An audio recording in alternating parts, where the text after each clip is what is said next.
This discussion has been going on since I was going into first form in secondary school.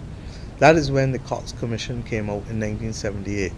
Similarly, the discussion then went to the Ford Commission in the 1990s. Then there was discussion when we were last in government throughout each of our terms, 99 to 203, 203 to 208, it was in the manifestos. The last government also committed to it, and in fact, Prime Minister Stewart asked the country to note that he wanted to move the country in this way, to have a Barbadian head of state and become a republic by the 50th anniversary of independence, and then he said it again the year before, just about a year before the last election. We also committed to it in our manifesto, and we have committed to it over and over. And let me be clear, let's break it down in simple language and terms. All we are trying to do between now and November 30th is to put a Bajan as a Bajan head of state. That's all. And that we will also seek to determine through a charter what are the promises and the pledges we make to each other. My people, we have come too far as a nation, and what we are simply trying to do is to close the discussion on independence. We're not trying to take away Mr. Barr's legacy, as some people fear. Far from that. We're trying to complete his legacy. We're trying to finish what he would have wanted to finish if circumstances allowed him in 1966. I have every confidence that the man I knew would have wanted to be able to have a Bajan head of state, but we understood then that we were moving a nation from a deep colonial past into an independent future. Good evening, Barbados. This country is on its way to becoming a republic on the 55th anniversary of our political independence, November 30th, 2021. A Republican form of government has been debated by Barbadians for more than 30 years and benefited from a series of commissions. Most recently, a broad cross-section of Barbadians were charged with developing a charter for further consultation by the public. The ultimate intention is for an even broader consultation on deeper changes to the Constitution of Barbados. The development of the Barbados Charter has benefited from the input of a distinguished membership of the Republican Status Transition Advisory Committee. But the work of that committee would be incomplete without the input of the general public of Barbados, hence this series of town hall meetings. We hope that you've had an opportunity not just to follow the national debate, but importantly to review the document laid in Parliament recently and made available online. Your observations and questions can now be posed to this committee for their benefit and yours. Today is the first of 6 virtual town hall meetings. The others will be Saturday, 2nd October, Monday, 4th, Wednesday, the 6th, and finally a briefing pulling together all the deliberations that you have shared with the committee. I'm joined in this moderating role by Dr. Alison Leacock, who will now introduce today's panel.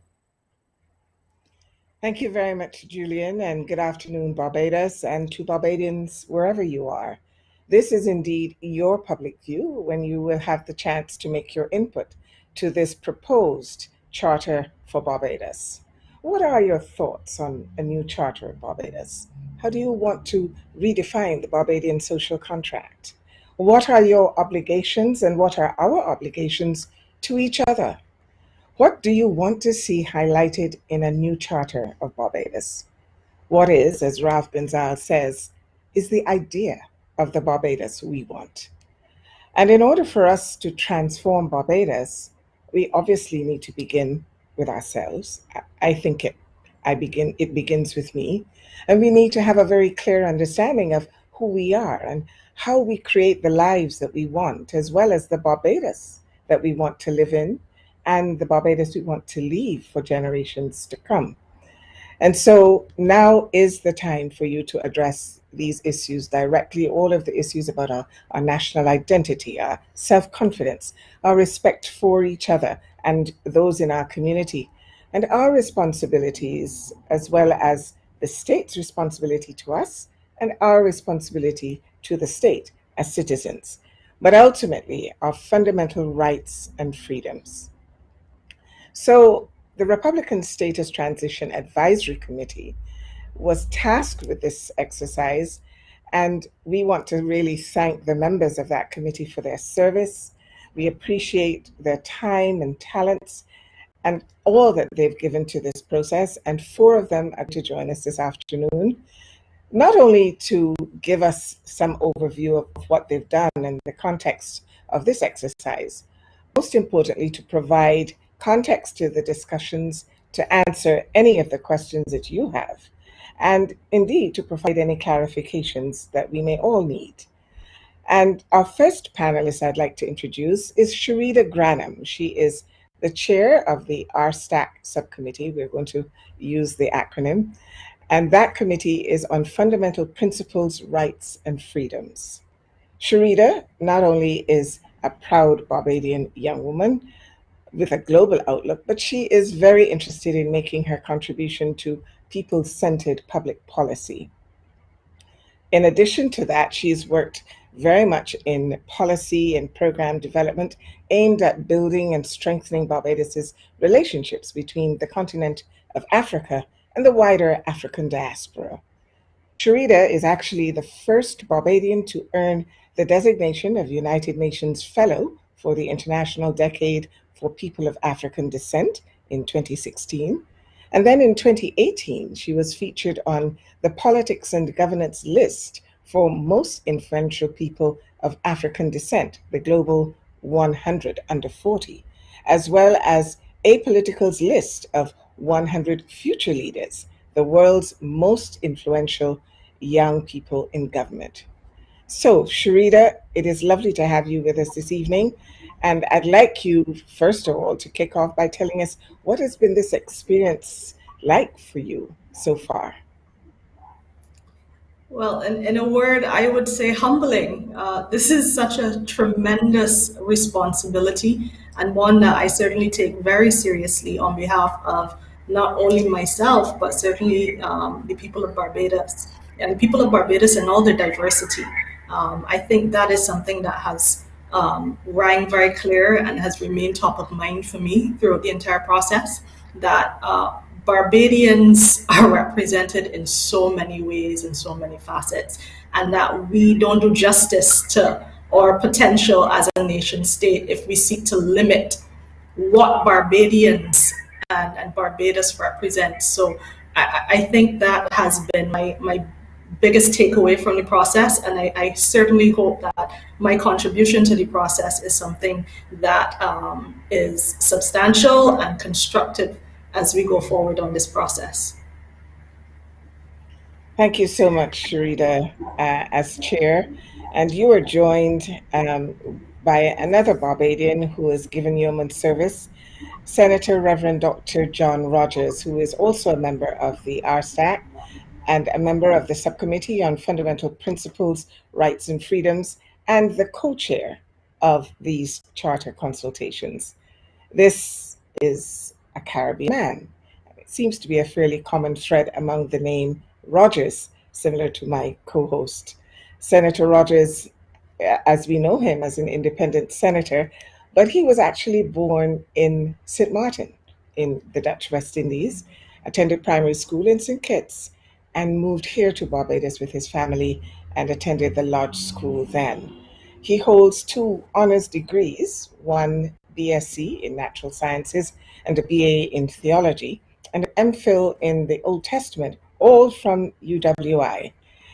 His PhD is from the University of Birmingham in the UK. He's been an ordained minister in the Anglican Church for 19 years now, and was very recently appointed, after consultation with the Archbishop of Canterbury, to the Inter-Anglican Commission on Unity, Faith and Order. We all know he is currently serving as the rector of the Parish Church of St. George and the rural dean of the St. John's Deanery. And as you will see in our deliberations and in our consultations, he has a passion for social justice, the rights and protection of children, and the development of local culture. Senator Reverend Dr. John Rogers, welcome. You have multiple roles in Barbadian society, and you have a very unique perspective that you bring to this conversation. I'd like to ask you which aspect of this experience resonates most with you. First of all, good evening to my moderators and fellow panelists, and good evening to all who are sharing this virtual room with us. For me, being a member of RSTAC and particularly the Subcommittee on Fundamental Rights and Principles, it has been a distinct honor to just be able to participate in this process as we move towards self-actualization, but also to share in the development of what I perceive to be one of the world's greatest examples in social democracy, which is Barbados. It has had a profound effect on me from the time I came to this island, and it is just a privilege to be sharing with the talented people on our stack and getting the feedback from members of the society, as we've gotten several letters and several notes that persons have sent to help to guide us in preparing what the charter which persons will have before them this evening. So it has been extremely revealing and already rewarding just to be a part of it all. Thank you very much, Senator Rogers. And I hand over to the other Rogers on this program this afternoon, my co-host, Julian, to introduce our other members. I want to thank Reverend Rogers for his wise counsel and service at St. George Parish Church, where I've had the opportunity of going there several times to listen to him urge us on in our Christian values. The other member of the committee I'd like to introduce right now, we benefited really from the wise and distinguished counsel of Queen's Counsel Shirley Bell. Her experience as a jurist is well known from the magistracy right up to the High Court. She's well respected as well for her voluntary service to key institutions such as the Barbados Museum, Springer Memorial, and also at Parados.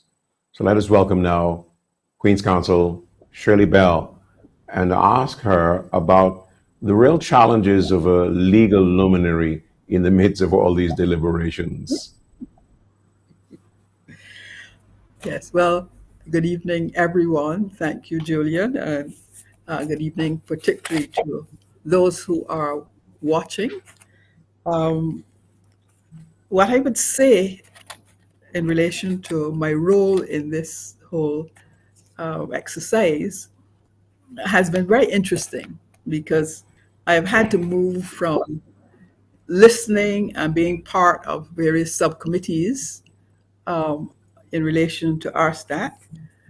And I also was given the opportunity and the challenge to coordinate with the legal team, whose real role was to draft the necessary legislation that will propel us to where we want to go.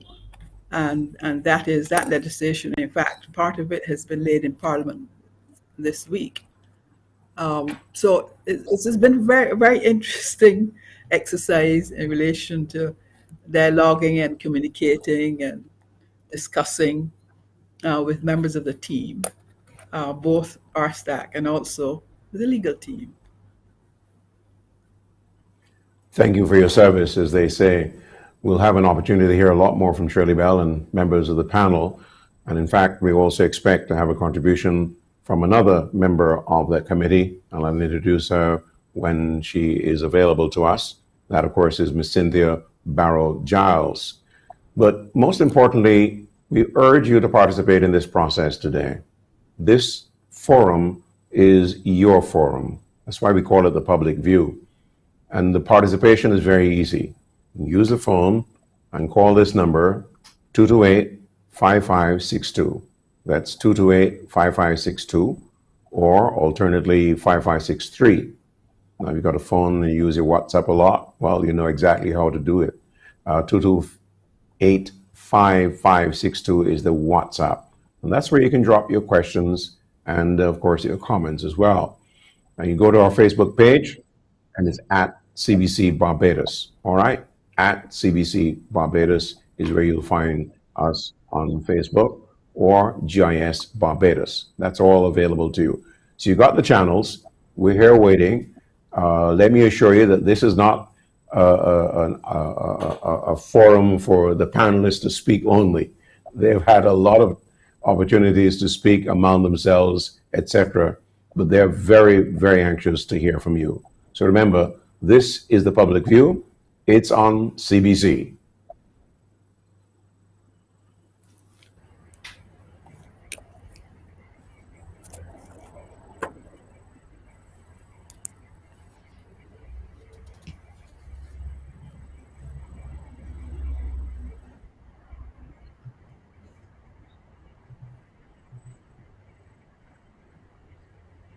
All right, you will cue me. All right. So, all right. So we are going to introduce you now to some of the feedback we've gathered in the last couple of days from the public of Barbados and give you a chance to dial up or WhatsApp.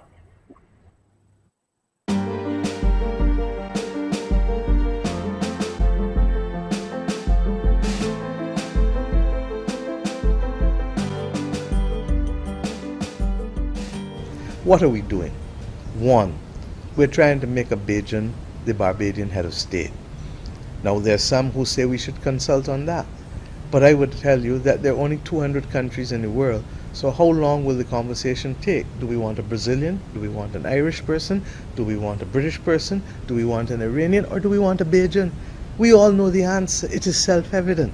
And therefore, the government, after 40-something years of the country talking about these things, do not believe that this ought to be the subject of any further delay.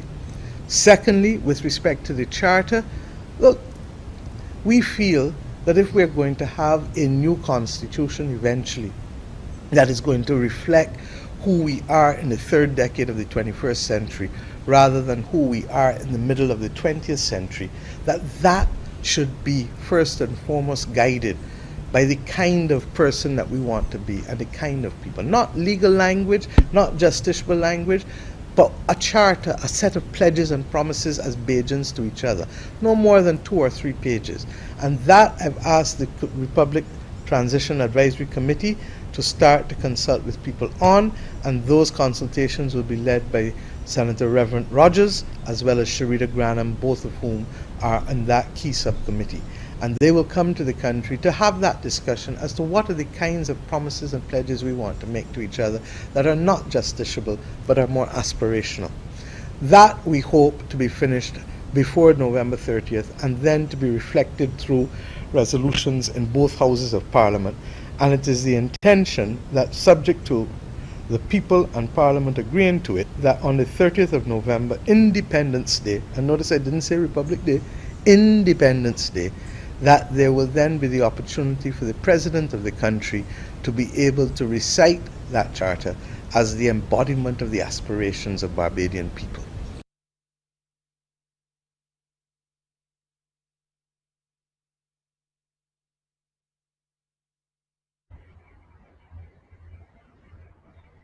Welcome back. This is the public view. It's an opportunity for you to weigh in on what the Prime Minister just said, a number of the issues that have been in the public domain for some time. We are really entering into a new chapter of our independence. We've taken a decisive step about choosing a Barbadian as our head of state. So what is this new Charter of Barbados and what would it look like? It really is intended to act as a national benchmark of the role of what our history makers have done in shaping our progress as a people and a nation, but also it reaffirms our most proudly held values, and it is intended to articulate what is our collective purpose as Barbadians. What do we all want, whatever our backgrounds, whatever our walk of life? Ultimately, a new charter must assert that each of us is equal and has a stake in the Barbados that we want to shape and define. And so we have to begin the conversation. And this afternoon, we hope that you will indeed call with your comments. And perhaps we can kick off and open with the very basic question of what is a charter? How do we define it? What is the purpose of a charter? And why do we need one? And why is a charter being proposed for Barbados right now? I think those are questions that I think we could throw to the panel, and you are free to call in once you have a sense of the contribution that you want to make. We do want to hear from you. But for now, we'll open with the panel and perhaps begin with a very basic question of, is a charter? Why do we even need one? And any member of the panel could take that. I suspect Sharita will kick off, or Senator Rogers first. Sharita. Thank you. Thank you so much. What is a charter? I think a charter, has very different meanings depending on who you ask. It can mean renting or leasing a vehicle for temporary and exclusive use, but we're pretty sure that's not what we mean by charter in this instance. It could also mean a core document that's used by companies and organizations to describe a project, its rationale, goals, and participants. It can mean a document that's issued by an authority that outlines key stakeholders, principles, functions, and responsibilities, as well as rights and freedoms. And there are even further distinctions when you get into viewing or considering a charter as a document. You can have project charters, organizational charters, social charters, city charters, state or royal charters. And I make reference to our very own Charter of Oistins, which I think would be classified as a royal charter, said to be a central influence to the US Declaration of Independence that was signed almost a century later, and which signaled the truce between Barbados and England, and brought certain guarantees, such as no taxation without representation. I'm not a historian, so I won't go any deeper into that story.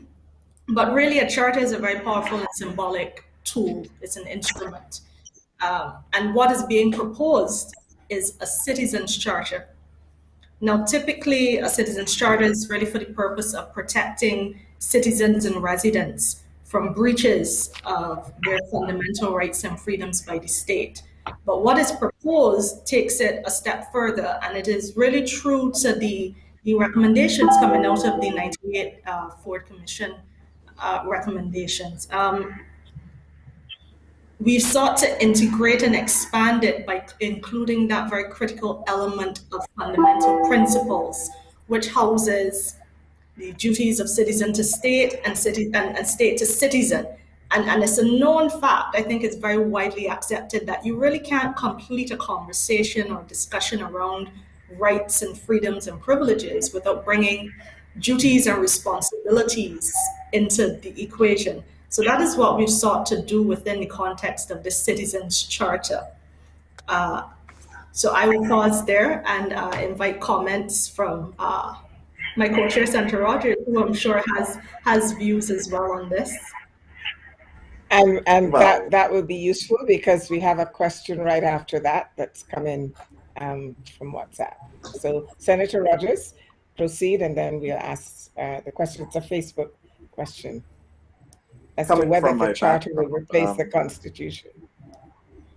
RSTAC was charged with the duties to review the 1998 Ford Commission report as well as the 2004 draft Constitution. And we recognize, while we were doing that, there needs to be something else. That it is one thing to fix legislation, it's one thing to set out and draft good legislation, have good legislation drafted. But there needs to be something more. There needs to be a commitment from the soul of the nation. There needs to be a spiritual connection to what we're doing. And this is what this charter seeks to do. It is really a covenant between the people on our duties to the state and what we expect of the state towards the people. It deals with how we treat to each other, how we see each other, whether we regard each other as equals within this sphere in which we live. And, I believe that this is just the right time for such a discussion. It is something that I've been calling for for a very long time, very much in just about all of my public life. From over 10 years ago, I've been calling for us to refocus. I've been calling us from the time I got into Parliament. My very first speech was recalibrate. Let us look at ourselves and the Barbados we have. And I think COVID has given us a prime opportunity to do this type of reflection. It is not to say that our society is lost, but it is important that we take stock of where we are if we're going to chart a future for generations to come. I have been reflecting on words from the prophet Isaiah, who saw his community in a similar condition. And they had a great law. But in Isaiah chapter 1 and verse 18, he said, "Come, let us reason together. Let us talk things through, because things are not going well here. Things are not going the way they ought to. There are some things to be fixed." And this charter sets the platform for that, so that we can then move to any major constitutional changes that we would want to see if we're going to proclaim this equality and this duty to each other that the charter charges us to do. That's an excellent segue, Senator Rogers, because the question that came up on Facebook is, will the charter replace the Constitution?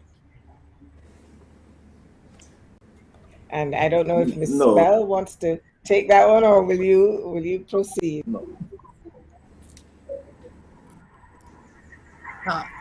The charter is really what I would consider to be one step towards the new constitution. In other words, it is creating a foundation for to have this vision, these aspirations of what we would like to see in the new constitution, and an excellent opportunity for us to see ourselves, our higher selves, because there has always a problem in terms of we see ourselves. I think it's a historical issue, a psychological issue, and one of our main heroes spoke about our image. What is our mirror image?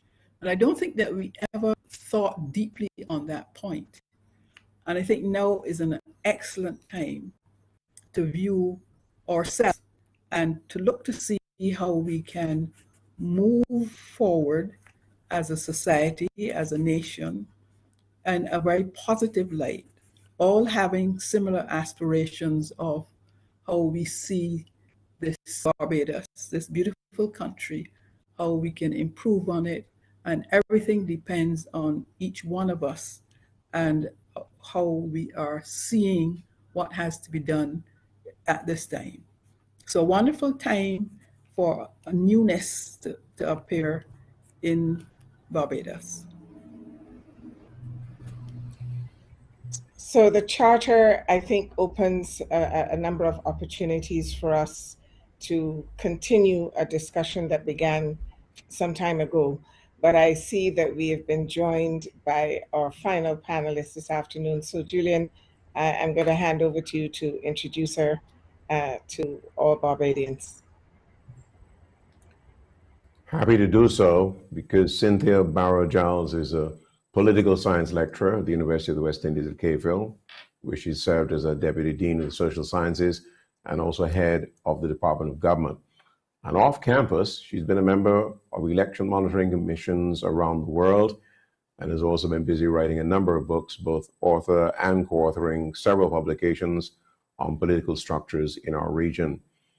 And we certainly hope you have read her seminal work on the path of Barbados, taking to Republican form of government, titled Barbados, Long Drawn Out Promise of a Republic. We welcome Cynthia Barrow-Giles to our panel and ask you, like we did the other panelists, to share with us your experiences so far in this very, very important deliberation. Thank you, Julian. I'm Julian, and of course, Alison, and my fellow panelists. It's a privilege for me to join them on this panel to discuss the draft charter and to interact with the Barbadian public insofar as they may have some questions. I just want to say up front that, and I'm not sure if it was discussed, but I'd like to say up front that I actually joined the the commission secretariat about 3 weeks ago. It's not quite a month. It's moving into a month. And so at the time when I joined the secretariat, much of the work on the charter had already been done by the very able subcommittee of the Republican Status Transition Committee. So I want to applaud, of course, principally Reverend Rogers and, of course, Sharida, for the immense work that they did. If you take a look at so what I'm saying to you is that my work in terms of this charter, which has been presented to the Bajan public, is really very marginal. I was given the opportunity to, of course, reflect on the charter and to make any changes that I saw necessary. And I found that the subcommittee is very receptive to any of the few comments I had to make. Because one of the things I want to acknowledge is that the charter is a very, very praiseworthy document. It is in fact well written. And one of the key things about the charter is that what I find to be very important about the charter essentially is that overall it sort of attempts to move the question of democracy beyond what is typically in the usual debates around democracy. So when you read the charter very carefully, which I think really speaks to me, it talks about the issue of economic justice, for instance. So it revolves around that. It revolves around the issue of a remaking of Barbados. When you look at the charter, what comes out very clearly as well is that it deals very nicely, tells a very good story, very specific stories that are rooted in the imagery and the past, the historical past of Barbados, and it tries to put itself to the future as to what a Barbados ought to look like. So that in a nutshell has been my contribution to crafting that. The authors of the document is really the subcommittee who has done an immense work on bringing this to the public for their views. I want to stay with you, Cynthia Ball-Giles. And I mean, I encourage people to read what I call your seminal work in terms of the look at this whole matter of this move towards Republican form of government. But I'll come back to you because I see that I should be encouraging people really to get involved. And remember that we've given you all these opportunities. The telephone numbers are there. You got a WhatsApp number, etc. And we'd certainly like to have you come and share your comments and particularly pose your questions, because that's very important. That's what this whole exercise is about. Let me remind you the numbers if you're listening but not watching the screen here. 228-5562 and 228-5563. And you can also follow the show, of course, on Facebook and GIS as well as CBC Barbados, and put up your questions and comments there as well. So let's get busy, because this is the public view and it's very important that you participate. Quickly, I go back to Cynthia just to get a quick reaction from you, or follow up really, to the position which you really did outstanding work on, as far as I'm concerned, in looking at this matter. You made the point of the long in coming, but you see it as really creating a foundation for what you call termination of the remaining constitutional monarchies in the English-speaking Caribbean. That is not something that many people in the Caribbean are anxious to do, and I'm sure that is the heart of some of the anxiety that exists in Barbados today. Let me respond to the latter part of what you had to say. I'm not sure if I quite agree with you that abolishing the monarchy and moving to republicanism is not something that Caribbean people want to support. My reading of what has taken place in Belize, the constitutional reform report that's used in St. Vincent and Grenadines, for instance, work done by Carl Stone, for instance, in Jamaica before his death, and so we're talking about many decades ago. And certainly my recent engagement in relation to constitutional reform in St. Lucia, predominantly the people of St. Lucia, as I think the same in terms of actually participated in the consultation, predominantly the people people of St. Lucia, as well as St. Vincent and the Grenadines and Belize and elsewhere, have in fact been very supportive of decision from a constitutional monarchy to a republic. I think there have been stumbling blocks through making that transition. And a lot of it has to do with the overall architecture. What have other changes which have in fact been suggested by the constitutional reform processes? And in addition to that, if we take note of what took place in Grenada in 2016, as well as I think 2016 in relation to the constitutional referendum bills that were put before the people, I'm not sure that there was an objection to moving towards a republic. I think, unfortunately, one of the issues in relation to some of the Caribbean countries, and certainly St. Vincent is a classic example, is the fact that the constitutional reform debate got caught up in partisan politics. And partisan politics, therefore, I think, was the premature death of a movement in St. Vincent, principally from a constitutional monarchy to, in fact, a republic.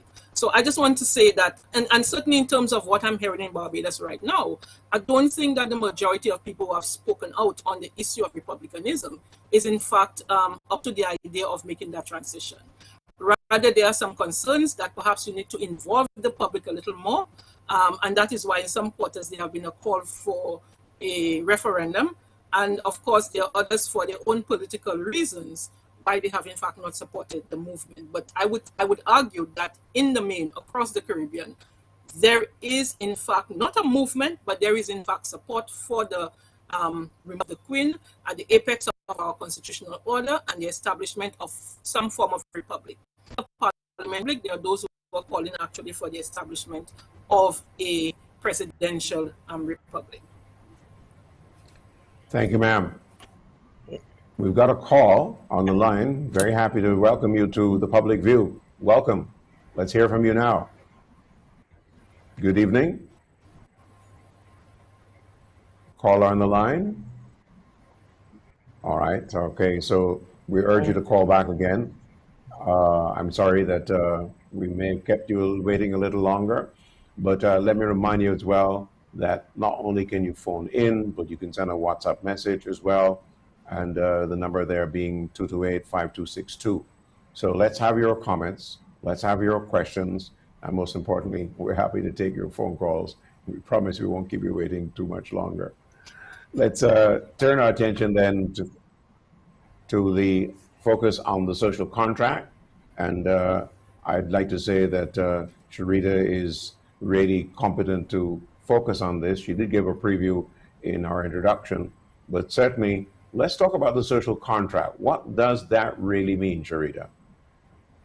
Putting me on the spot, Julian. I am certainly not a social scientist, but I will try my hardest to do some justice to that definition for you. A social contract is really a very, I think, old and historical idea that's been argued over and discussed over centuries by philosophers.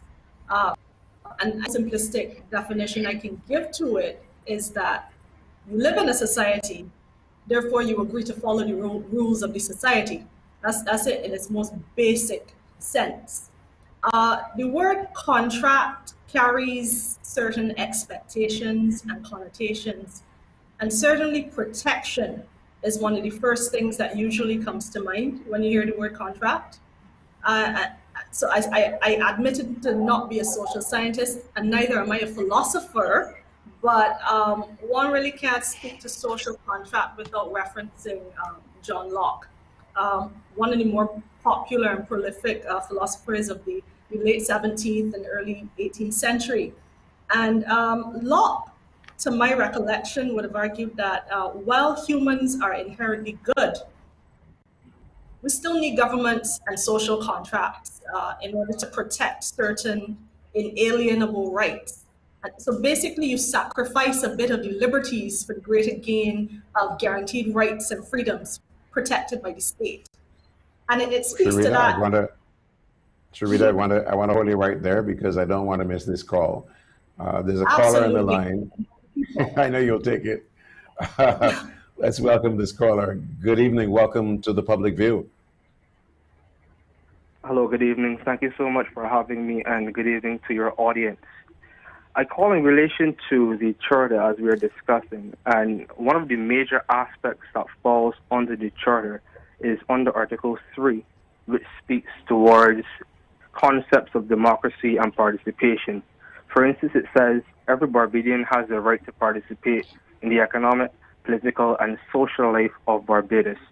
And it goes on to speak a bit more on these democratic principles, rule of law, and the ability to come to conflict resolution and those various aspects. What I'm really trying to get at here is that it also goes on as it speaks to liberties of representative democracy. And I'm looking at it and I'm saying to myself, if we're going to be redrafting our constitution, if we're going to be drafting a charter, we're going to have to think 40, 50 years ahead of us as opposed to what exists today. And under Article 3, I am by and large seeing a redundancy of what currently exists, which is that representative approach towards our democracy. Now, we fully understand that we're living in an age of social media, technology, digital technology, and all kinds of ways that persons can participate in their democracy. We're also seeing an expansion of our societies where we're seeing the rise of civil societies. We're seeing various groups within our society emerging who have political views, who have thoughts, who have contributions that can be made.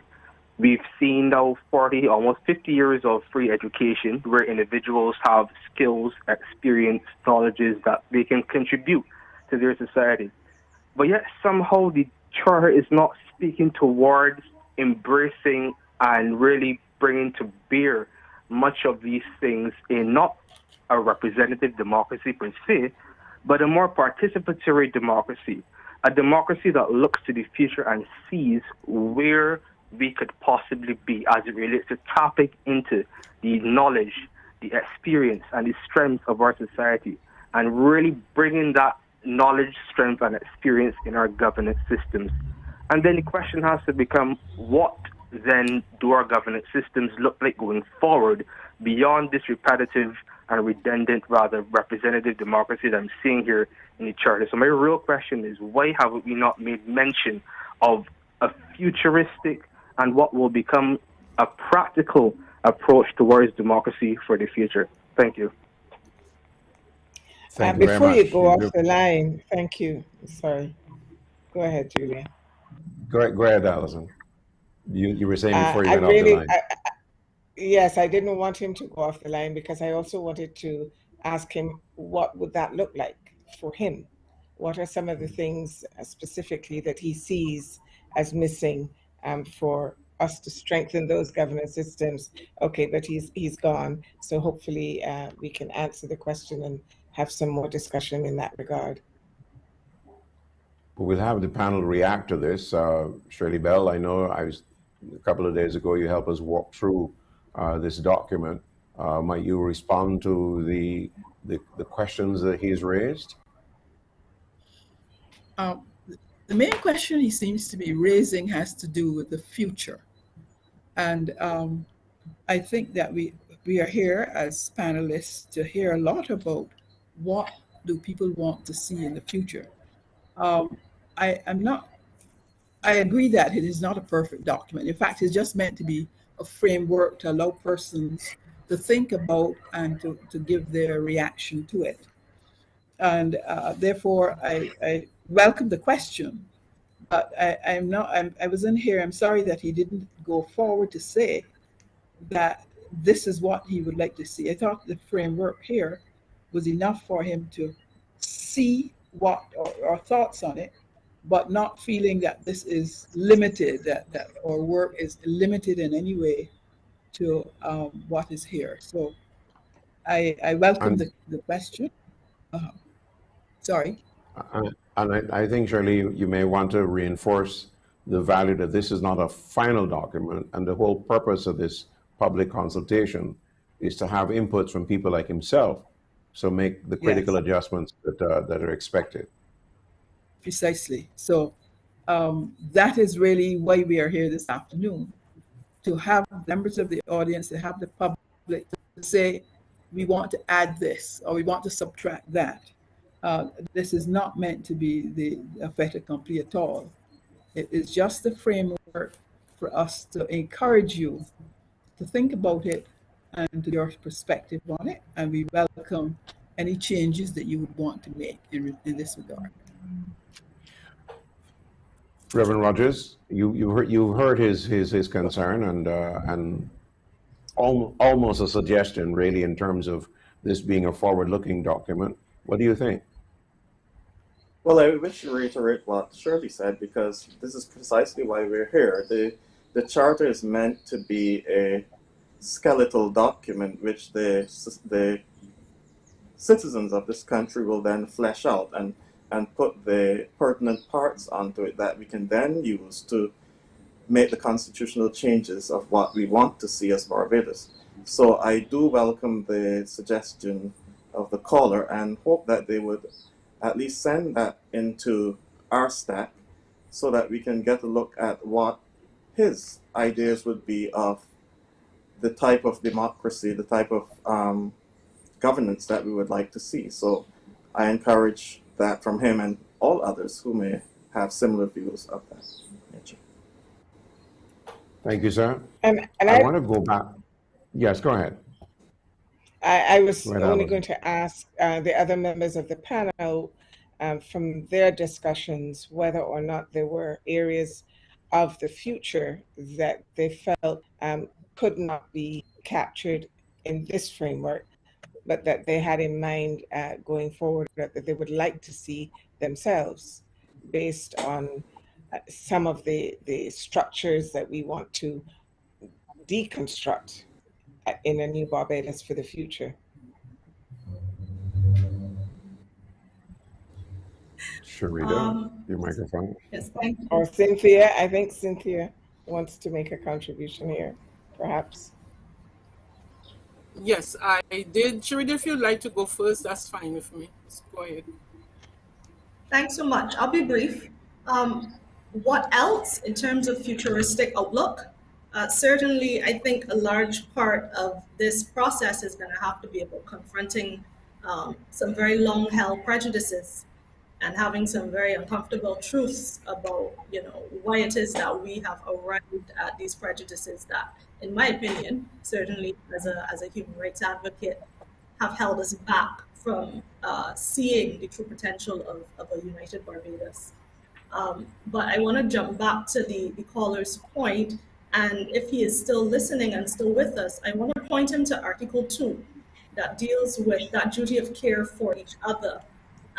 And under it, there are subtitles of respect, equitable development, and social partnership. And certainly the section under social partnership speaks to that broader constituency of representative democracy across civil society, private sector, and the state. So I would point him there.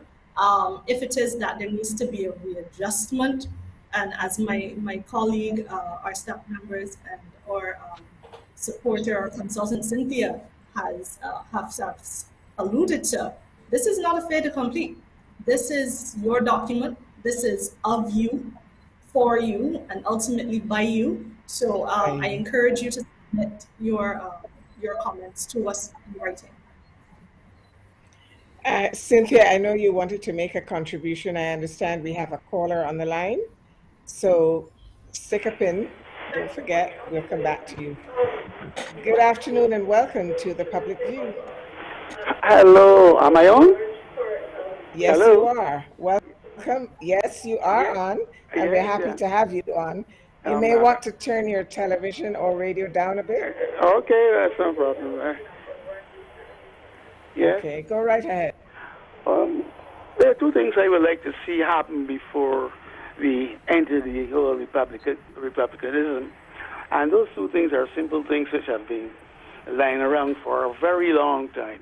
And I would like to go into a new phase without doing these things.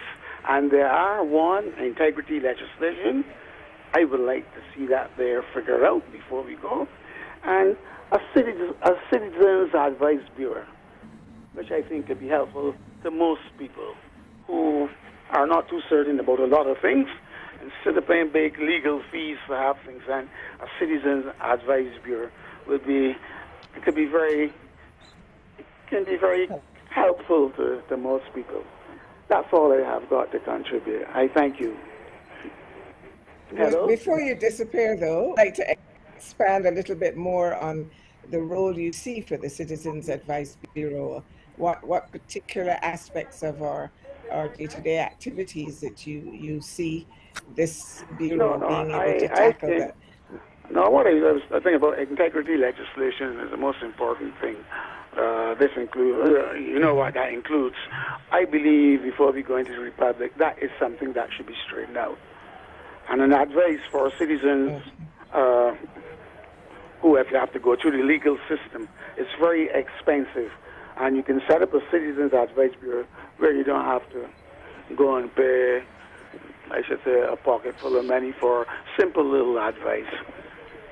There are two simple things which I would like to see happen before we step into Republicanism. They're simple things.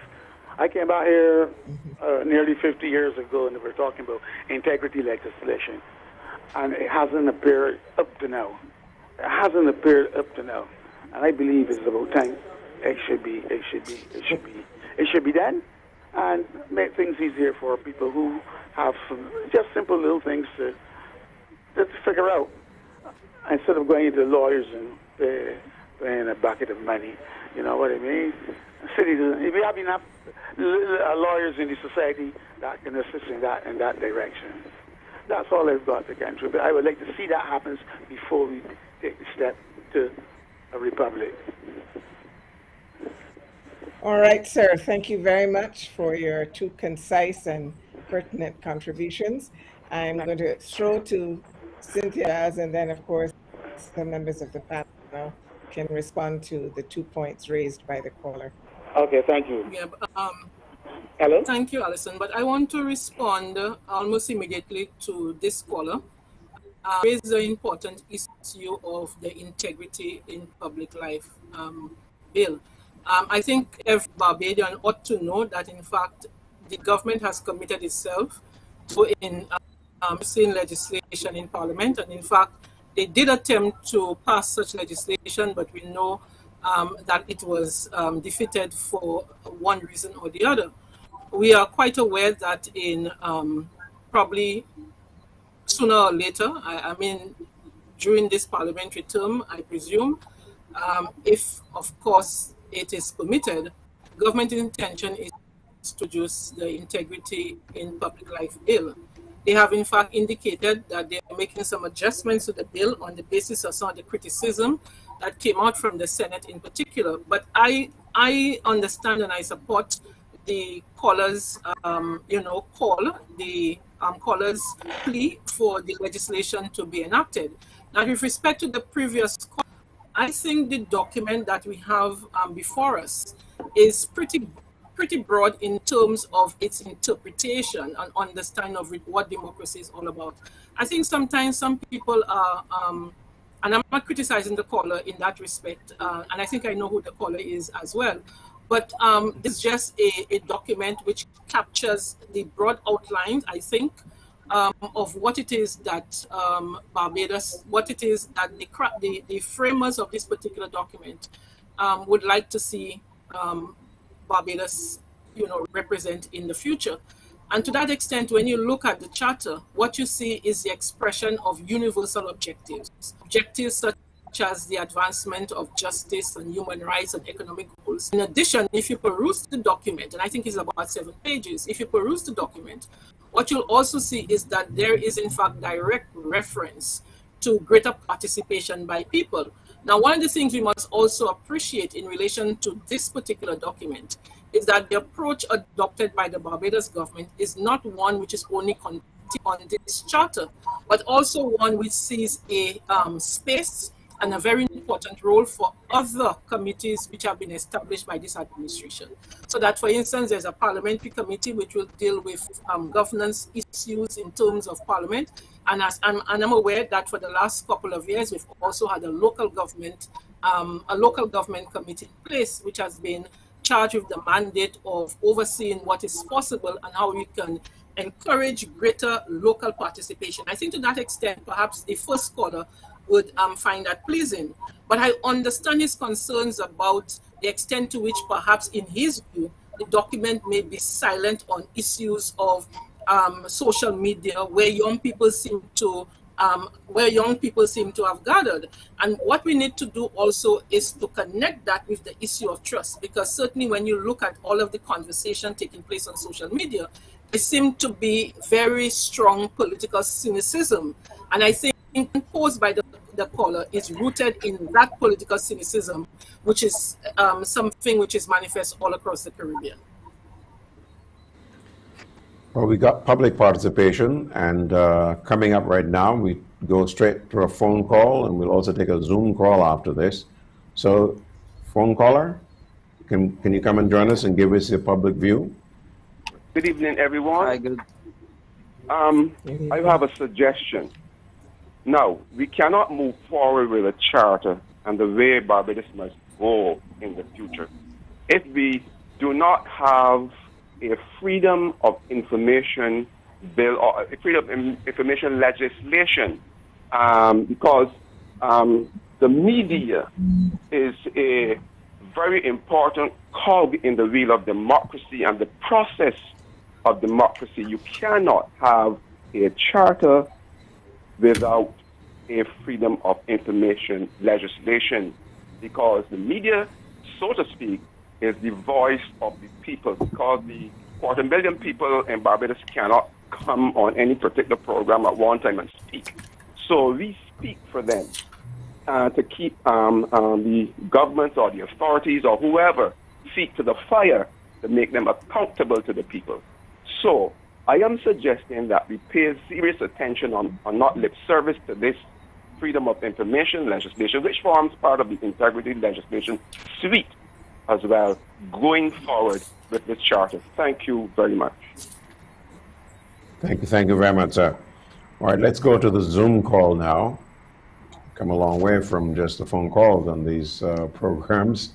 Taking a Zoom call. If you're on the line, come join us. Yes, good night.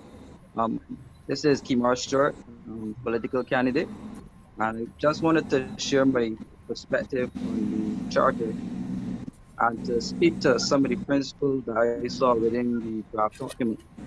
Now, I would first like to establish that the document is trending in the right direction, especially as it relates to speaking to privileges and freedoms that we traditionally enjoyed in Barbados. So I just want to contribute these principles quickly.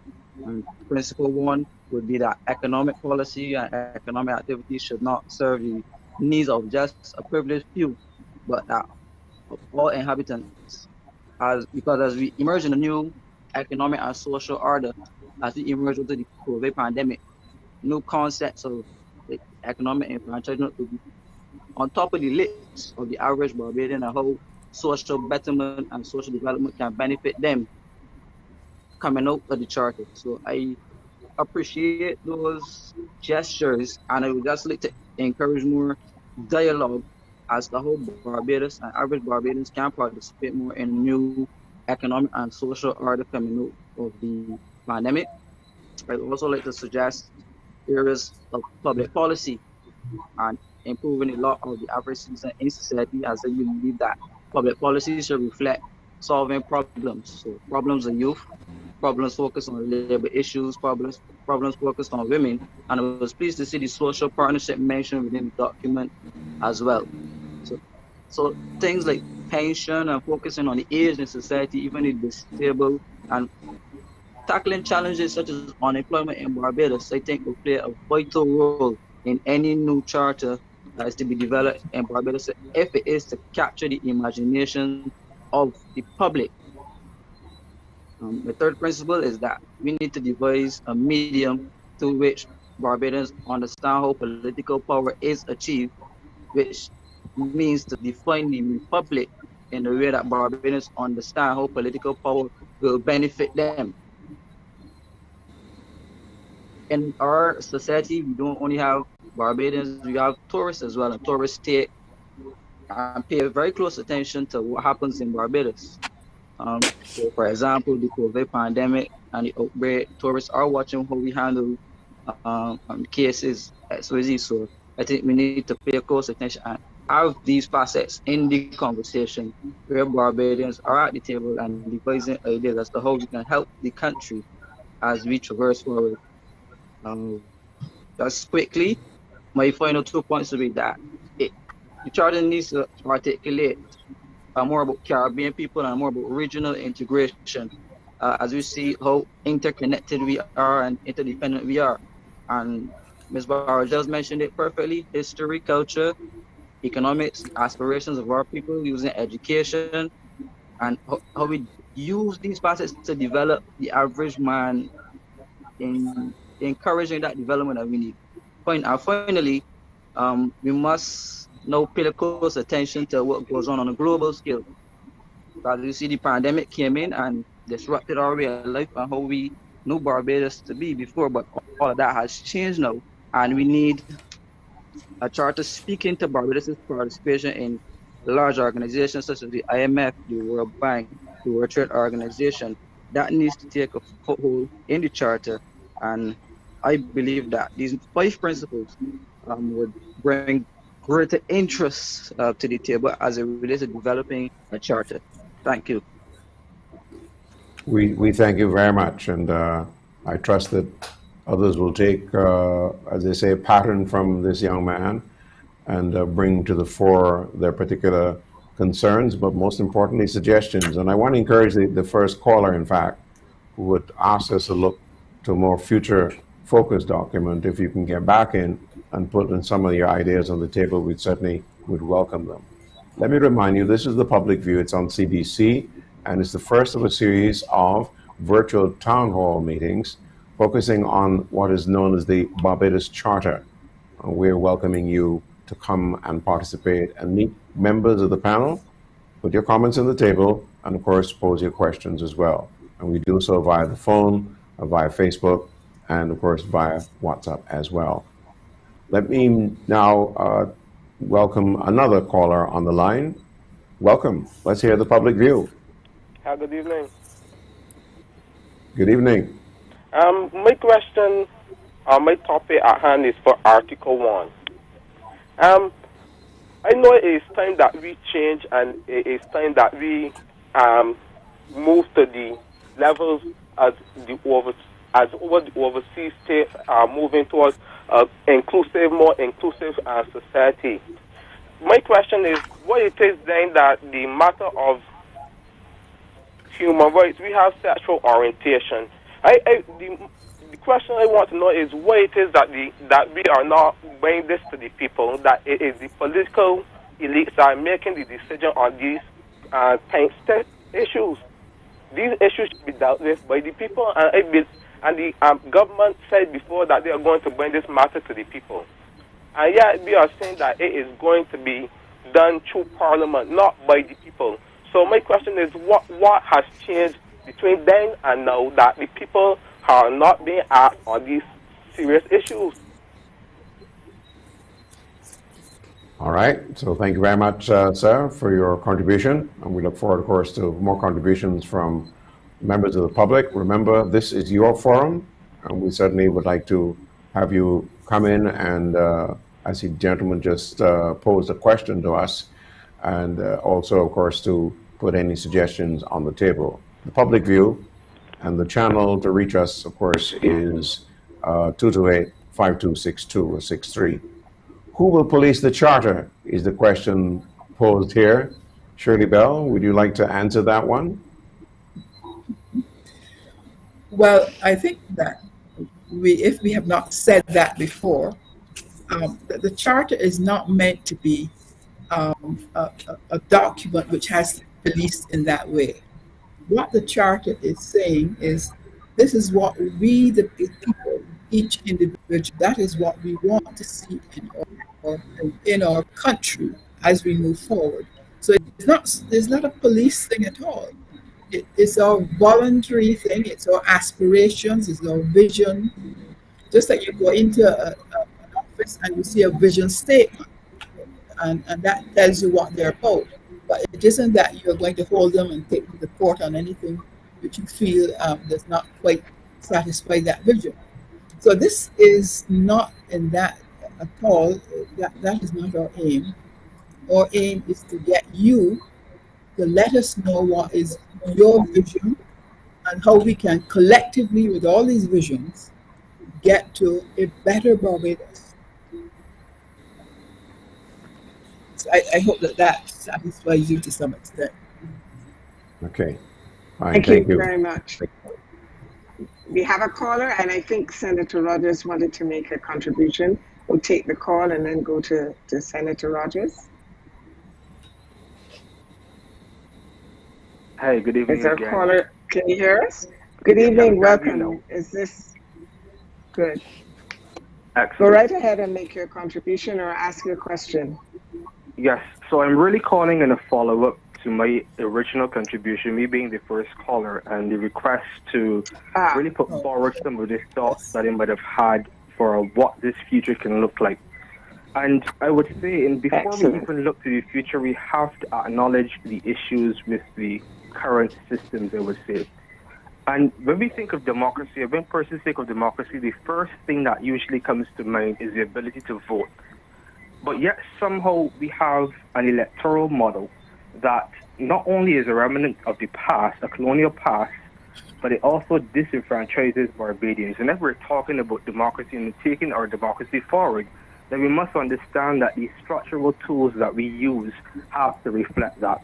The current model that we have, which is the first past the post system that we might be quite familiar with, as I said, it just in essence disenfranchises a significant amount of votes within our country. I'll give you an example. In 2018, for instance, you had 41,000 persons who voted for an individual who does not currently sit in the House of Assembly. That's 41,000 Barbadians who I could argue are now disenfranchised. Let me put that into context. You have a representative in Parliament who received less than 2,500 votes. So if 2,500 votes can get you a seat in Parliament, how at the same end then are we disenfranchising 41,000? And these are some of the questions that we have to ask. And it's not just that time. You've seen, for instance, in 1989, where you had 64% of the population, or rather 64% of the vote got you 93% of your seats. In 1986, 60% of the vote got you 89% of the seats. And the question then becomes, how is this reflective of a democracy? How is this reflective of a fair democracy? And if, again, we're going to speak about charters, if we're going to speak about democracy for the future, the first thing I would argue that needs to be addressed would have to be our electoral system. And what would that look like? Now, there are several approaches that you can take, and I think that I will actually make a contribution, a video contribution to the committee, because, again, this is something that has to be thrashed out, and I don't think this is the forum that is required for such a discussion. But at least allowing persons to acknowledge and see that an issue exists allows us to then move forward and discuss how do we solve that matter. And it's clearly an issue if we're going to be talking democracy, a representation, and enfranchisement. Yet 3 years ago, we've seen 41,000 Barbadians completely disenfranchised from their House of Assembly.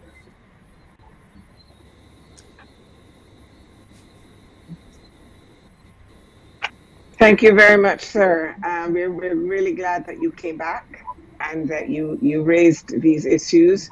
Just before I intercepted that call, I was going to throw to Senator Rogers. We also have some comments from the Government Information Service Facebook page, which we can share with Senator Rogers. Go right ahead, and we can see the question that is before us as well. What will be the yardstick used to determine if what's included is implemented and bears fruit? What will yardstick used to determine if what's included is implemented and bears fruit? Senator Rogers. Okay. To follow up from the last caller, as Cynthia pointed out earlier, the terms in the document are very broad. I think what he may more be speaking to is a constitutional change which will come out of the document and will be discussed next year as the government has promised. And so I hope that his views will be, he'll have himself ready next year for that type of discussion. In relation to the previous caller who called about Article 1, I wish to just remind the public that everything in the charter here came out of consultation from members of the public who would have submitted their requests and submitted their opinions. And so what you see placed here are not things just drawn out of the sky. They came from the citizenry of Barbados. In fact, the whole notion of gender and sexual orientation was suggested since 1998 in the Ford Commission. But even in our deliberations this year, persons would have sent in requests to have these things included. So it is a part of the debate. Thank you.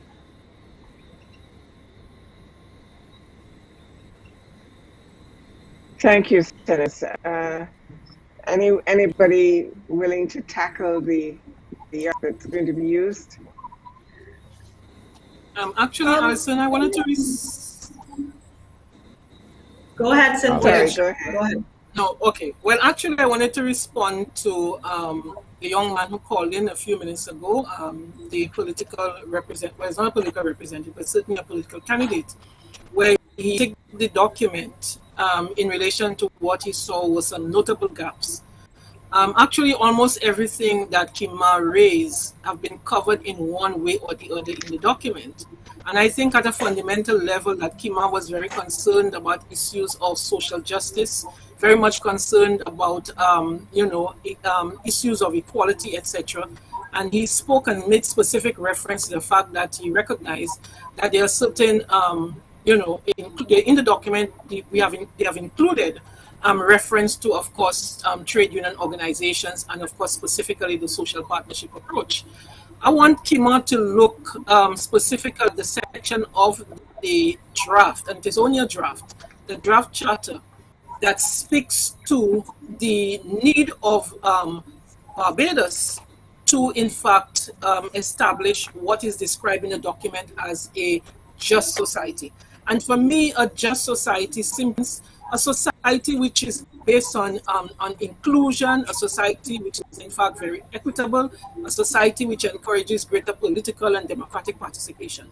So I give him those reassurances. Secondly, if Kima, and the fact is, I only sent Kima the document. So, and not so long ago, about 2 or 3 hours ago. And so Kima made a very valiant attempt to read the document and to make some, what I think is critical input into this discussion.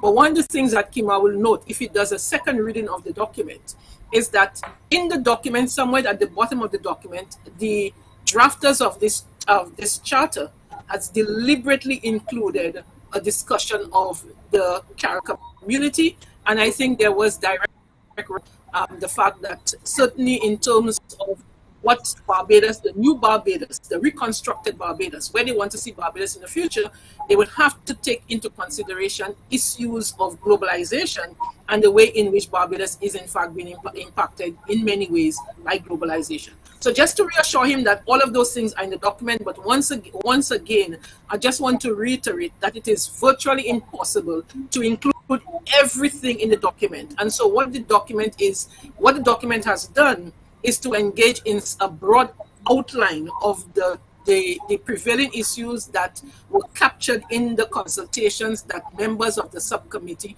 and the committee in general would have had with members of the public. Thank you, Cynthia. I think it is actually a good time to share the range of consultations that have taken place, because I'm aware that there have been discussions with the Social Justice Committee and BARP and other entities, as well as individuals. And Article 2 addresses, indeed, the matter of the duty of care to each other and the community. And indeed, in the last page of the draft, we do have the underscoring of the importance of strengthening our international relations as a country. But I think it is important to remember, and for everybody to remember, that the consultations have already begun and people have made inputs into this draft document, and now we're on another phase, input from you, the public. So I think that's something that we would want to underscore, and perhaps get some more input from you about the kinds of consultations that have taken place. And on Sharita, that note, of maybe course, you can. Yes, sir. Go ahead. We're still Okay, we've had some very, very broad consultations. As you mentioned, we would have had multiple and continued engagements with very broad representative umbrella bodies like the Social Justice Committee, which is perhaps, I would argue, the most diverse representation of civil society that we have as a formal institution. We would have engaged with BART. There have been consultations throughout the public service with the various heads of respective departments and agencies, various commissions, etc. Certainly many contributions directly submitted to the committee. I want to remind you that we're still very much accepting submissions to the committee, written, audio, and video submissions via our email. I'm sure at some point during the program you're going to see it up on the screen. And certainly that is important to note, that these draft contents are really just for actually your feedback that we have been receiving across all cross-sectors of Barbadian society. And certainly on related matters, which of course will include issues of national identity. But while I have the floor, I want to jump back to one of the points made by an earlier caller, and that spoke to the purpose of the charter and why we're doing this now. My question is, if not now, when? Really, the charter is supposed to embody the spirit of what it is to be the best Barbadian individuals, institutions, and state that we can envisage.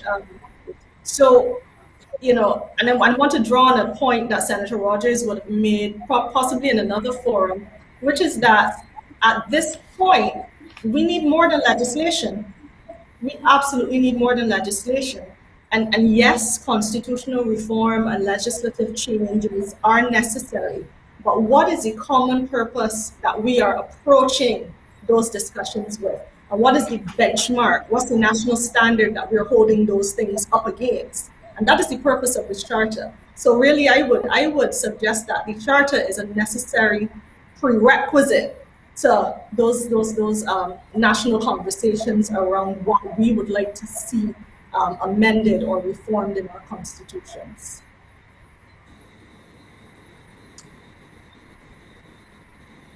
Don't forget, we're right here waiting for your phone calls. 228-5562 and 5563. And of course, the 5562 is also our WhatsApp, so you can drop a comment there or a question, and via Facebook at CBC Barbados and at GIS Barbados. We really want you to participate, as many have earlier today. We're coming into the final stages of this town hall, and while you're dialing away, I think it's only appropriate that we get our panelists to just go through some of the key things that have developed so far, have come to the fore, and if there's anything that they want to put on the table right now that would trigger further debate across Barbados and beyond Barbados in their diaspora community particularly. So I'm going to go first to Sharita and have her make a contribution, but hold on, we got a phone call that takes priority, so let's take that call first. Welcome to the caller. As they say, you're on the air. Come on and talk to us. Good evening, everyone. My name is Jamal Slocum. I am a recording artist, cultural practitioner, and I'm also in the media. Let me first congratulate the team here this evening on the program. I think that it is fair to say it is about time that we see a Barbadian head of state. I recognize in the first article of the Charter that we speak to human rights. I just want to mention that, from my perspective, if we are going to take this step, reparations must be part and parcel of the conversation that we are having. I recognize that it says our people have survived the trauma of enslavement and withstood extreme brutality. And I think that when we look at some of the things that are still existing in today's society, we will be familiar with Draxall Plantation, for example. I mean, when you look at it from the early 1600s, this has been within the same family. And I think, this is over 600 acres of land that Barbadians' ancestors have been forced to labor on these fields over a period of time, and we've still not been able to have, we have so many Barbadians who are still squatting on various land in Barbados and still not able to own a piece of the rock. I mean, we took a step when we, post-independence, when we looked at the Freehold Tenantry Act and provided some opportunity for Barbadians who would have been living on lands without actually having ownership. But I think we need to look at this. I mean, I don't know how much we can do in terms of, I don't think we can just walk in and march and take away someone's land, but these are some of the fundamental things we need to look at. I also want to end on the point of looking at, we speak about religion as well as one of those points. I think we've introduced a cannabis industry legislation, and when we look at the Rastafarian community in Barbados, for years this group has been, or this religious group has faced social and economic oppression by ways of law that really painted them as convicts, that has really made them seem like criminals in their own society for practicing of their own religious belief, and which is the use of marijuana or cannabis in their religious practices or rituals. So I believe that if we are going to take this step for a republic, one thing we need to consider is providing reparative justice for the Rastafarian community as well. I think that there needs to be some form of a policy prescription that allows the Rastafarian community to be able to practice their religious belief with some level of freedom. I'm not a Rastafarian, let me say that categorically, and for the avoidance of doubt. But I think that these are just two aspects of when we're looking at human rights and providing opportunity, we should consider going forward in a republic. I know that it's more of a constitutional change more so than within the charter, but I think we need to start having these conversations and looking at this part of dialogue before we go forward. Thanks for allowing me to make this contribution. Thank you very much, Mr. Slocum, for very good points there made. All right, JS is providing us with some feedback, Alison. Indeed. Will the charter be a part of the education curriculum in order to make it more meaningful as we seek to shape the future of Barbados? Well, there has been a lot of discussion about our education curriculum, and of course that's the genesis of many of our attitudes, values, behaviors. So this is a huge one, and we have a phone call just in time. And so we will come back to that question as well, because that is an important question. Good evening and welcome. You are on the Public View, and we are here to hear your views. Good evening, everyone. Hello.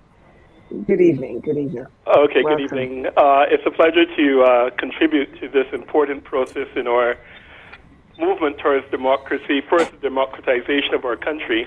And I first of all want to commend the committee, the Republican Status Committee, for the tremendous amount of work that they've had to do, albeit I think the Prime Minister has them on a tight leash. And I think in the amount of time that they've had to work, that it has been a tremendous amount of work that's been done. So I first of all commend them for getting us to the point where we can have a discussion document that will help to shape, from my understanding of the process, the road to a constitutional review. And I think with that preamble, I want to just say that within the documents, there are a few things that in my mind are strong. There are some other things that are weaker and I think need further development. And I will speak overall that the document speaks to how Barbadians should see themselves, their health, their well-being, how we see ourselves in the future in a beautiful space, etc. But I'm not sure it speaks enough as to the type of space we want to be in, if that makes sense. So does our country, what will be the pillars of our country going forward? We have come from an agrarian society into a services economy, primarily driven by tourism and international business. But as we have seen, we have some vulnerabilities there. So I'm not sure if it's the intent of the charter that should help to create a new thinking as to where we can go. It touches briefly on the creative spirit of the people, but how do we create that avenue to monetize that creativity and the cultural expansion, etc.? So I would like to see a little bit more in-depth discussion on that.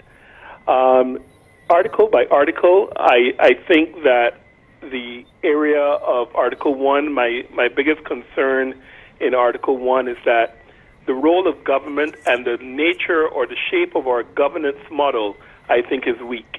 And I believe that we should consider having a section dealing with government and or governance within the Charter itself.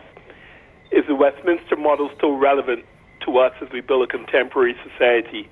Can we as a Caribbean people define our own format of governance and a governance model that is more culturally nuanced to our peculiarities as a people?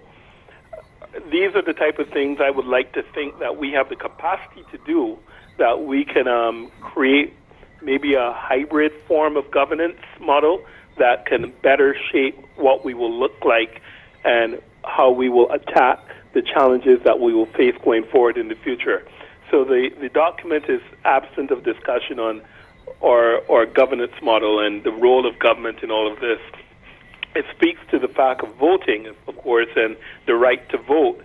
But within that, I felt that it also needed to consider the scourges of what has taken place in our landscape with things like vote buying, etc., and how do we address that in our new governance model. As it relates to Article 2, not to be contentious, but my biggest challenge in Article 2 was the last paragraph, which speaks to we uphold the family as the key institution through which our present and future generations are and shall be nurtured. I think that could be a dangerous construct of that paragraph, and I think that we have been built on a matriarchal society where the mothers of our community are the ones that were the anchors of many of our families, and we have many single parent homes, and we also have many young people, quite unfortunately, who do not come up in a structured family. And I believe that just a sentence like that or a phrase like that, uphold the family as a key institution, could open us up to some vulnerabilities or the committee to some criticism. So I mentioned that there. I felt the section with equitable development in Article 2, I found that relatively weak. I believe that our economy has been skewed inequitably for many years, and we can go as far back as plantocracy. And we have not been able to find the formula for that more equitable distribution and development, despite investments of millions or billions by this time in education. And why is that? What's the discussion points around that? And how can we achieve a more equitably fair and distributed economy? Now, we are totally out of time. I'm so sorry. We'd like to invite you to come back to us on Thursday evening. We'll be here, but we are out of time at this point. And so thank you very much for that contribution. Julian, you wanted to come in, and we do have to make it a wrap at this hour. Well, that's all we can really say. It's to say very thank you to the public for joining us here, and thank you for joining the panel and making the contributions that you have done. And as Alison says, there's more time again coming up. There are 5 more of these, and we're certainly happy to welcome you from the word go on the next edition. Please come right in and make your contribution. Thank you very much to the entire team. And of course, we want to thank, yes. Thanks to the panel, thanks to the team, the crew, and to you for calling in. We look forward to seeing you again on Thursday evening, same time. We look forward to seeing you then. Thank you. Remember, you can still submit all of your contributions, whether audio or video. Shouldn't be more than 10 minutes though, but send them in and mail them to the Republican Status Transition Advisory Committee, Cabinet Office, Government Headquarters, Bay Street, St. Michael. Look forward to hearing from you. Republic Consultations at barbados.gov.bb. Let's hear from you, the public.